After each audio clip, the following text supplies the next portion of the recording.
Kasi habang binabagtas ko nga itong John Jimenez Street, papasok ng E. Rodriguez Senior Ave, ay hindi ko inaasahan na ganito yung mangyayari. Dahil sa, kung mapapansin nyo, yung sasakyan na ito nasa unahan ko, yung nakablock dun sa right side view ko. So, blind spot talaga siya. So, nung nag-green na yung light, marangkada na ako at hindi ko na-expect na may makakasalubong ako na nag-beating the red light. So, yun. Imbis na idiretso ko yung sasakyan, pagka-preno ko, saktong napakatulis naman ng kalsada, hindi ka ako hindi sumabangga ako. Buti na lang at minor lang yung natamong damage ng motor ko. Karoon lang siya ng konting Gusto naman pumapasok, pre.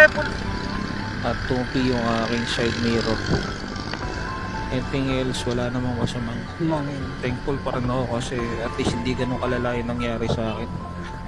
Kaya sa mga nagmamaneho dyan, maingat sana kayo. Sundin nyo kasi yung traffic rules.